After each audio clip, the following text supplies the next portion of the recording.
some things you can't control, like playing shorthanded, but when it comes to the things you can control, where did you guys go astray? The things that we could control?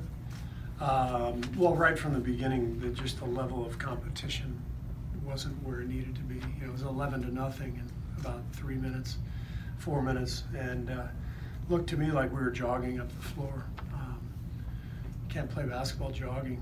You got to sprint. Your cuts have to be hard. You got to be going all out, and we did not go all out, and it was embarrassing. Steve, what do you think it's going to take for the team to get to where you want them to be defensively? Well, more work, and you know, I've got to do a better job as a coach of putting people in the right places and making sure we're in a position to succeed. But again, it starts with effort. It starts with engagement, and there's got to be a level of intensity to do anything. Doesn't matter what you're doing, what the scheme is. You got to be able to get out there and compete, and that's where it starts. Steve, the 9 home losses over here. The 9 home losses, a lot of them blowout losses. Some of them to teams in the Eastern Conference at the top. How do you explain the way that you guys have played at home versus when you've played big games on the road? I can't explain it. I wish I could. If I could explain it, I would explain it to our team, and then maybe we would do better. But it's happened over and over again in pretty dramatic fashion. So I have no answer to that. How much of the defensive issues is a result of not only Cousins being out there, but trying to adjust to everything that's come with that changing schemes? Well, you know, things are a little different on the floor than they've been in the past. But I don't want to attribute all of that, you know, to Marcus's presence. I said it, you know, earlier that from the very beginning, we were not flying around. We were not given the sort of effort that it takes to win an NBA game.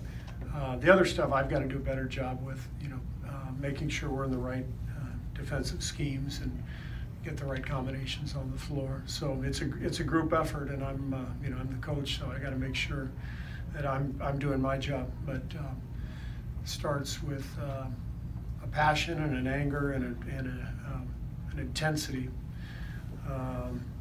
and it wasn't there tonight. Steve, there wasn't one factor or one player to explain tonight's result, but how much did you notice Clay's absence, especially on the defensive end? How much did that impact the game? Clay would have had to play a hell of a game to overcome all that. See, they had, I think, 23 assists in the first half, getting a lot of backdoor stuff and just all over the place, getting open looks with their movement.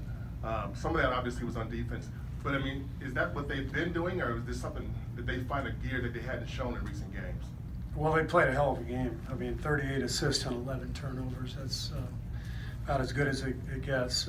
We've known how talented this team is, and they've got a lot to play for. You know, the season hasn't gone as well as they had hoped, but there's plenty of season left, plenty of time to turn it around, and obviously that was a good step for them, and they looked great out there tonight.